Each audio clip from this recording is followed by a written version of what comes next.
Welcome back to It's a Miracle. A busy crosswalk, a young boy racing home from school and a speeding vehicle.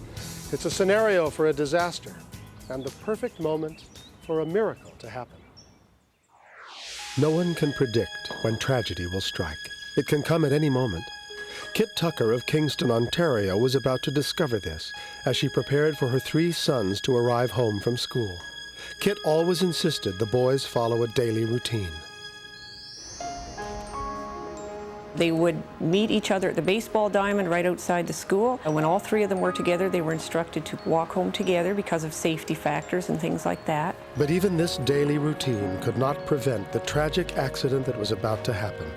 The 3 brothers were extremely close, although each of them had his own distinct personality. Ryan is quiet and tends to be studious. Paul is a serious-minded boy. James was more high-spirited, not so much people-oriented as goal-oriented. As the boys crossed the field toward home, James moved ahead of Ryan and Paul. Me and Ryan, my little brother, got into just a small bickering argument, and James decided he didn't want to hear it, so he just ran ahead. As James ran toward the road, Paul suddenly realized the danger his brother was headed for. I could see out of the corner of my eye the van coming fast down the hill, right towards, and I could almost tell that it was going to hit him. James, watch out! James did not hear his brother's urgent scream in time, and the van struck him at over 25 miles per hour as he ran into the crosswalk. I ran over to him, and I felt that I needed to get him off the road before any other cars came. A woman came over and telling me not to move him, not to pick him up, because he could have had a broken back or something, and it would have just paralyzed him. Moments later, a Canadian military officer who served with James's father arrived on the scene. He recognized the boy and ran to alert his mother. Call 911. Call 911!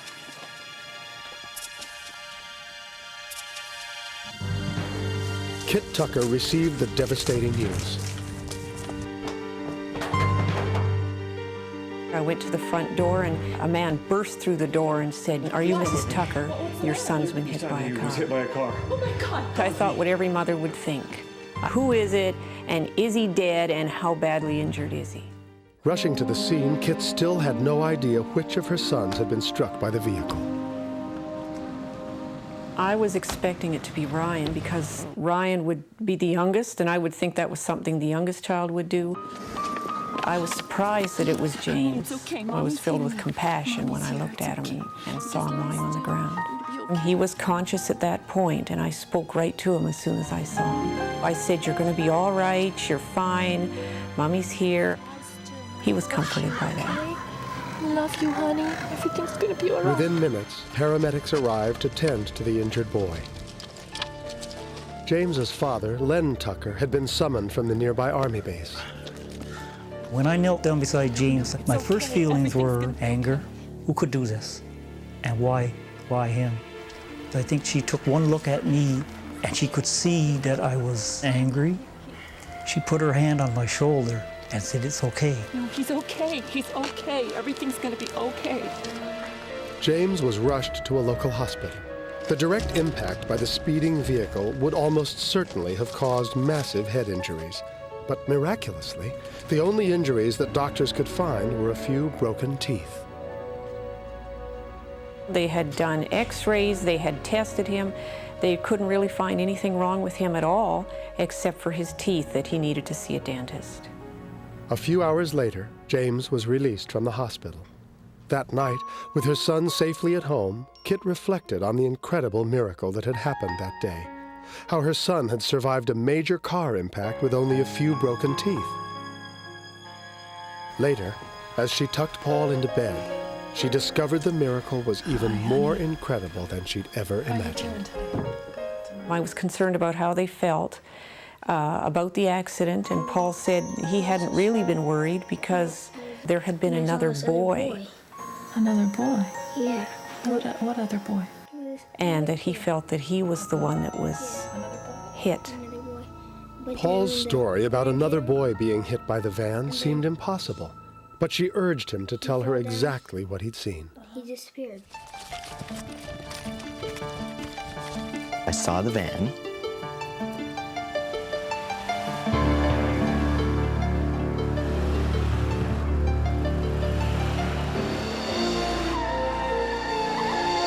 then I saw another boy kind of translucent.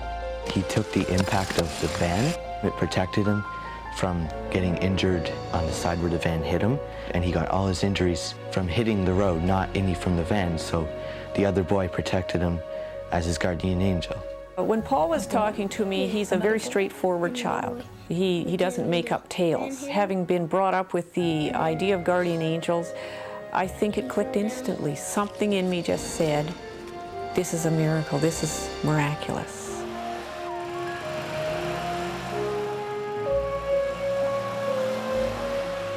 This is something that is extraordinary, supernatural. I believe the other boy was James's guardian angel that God had sent to protect him from getting injured. Today, the Tuckers spend their time enjoying their children, knowing that a miracle has enriched their lives. As for James, he's fully recovered, thanks to the mysterious intervention of the other boy. I believe that the appearance of the other boy was a miracle. I think it was a miracle because I didn't sustain any injuries from the blow. I never had any broken bones, and I think any other person without a guardian angel would have got a few injuries and broken bones.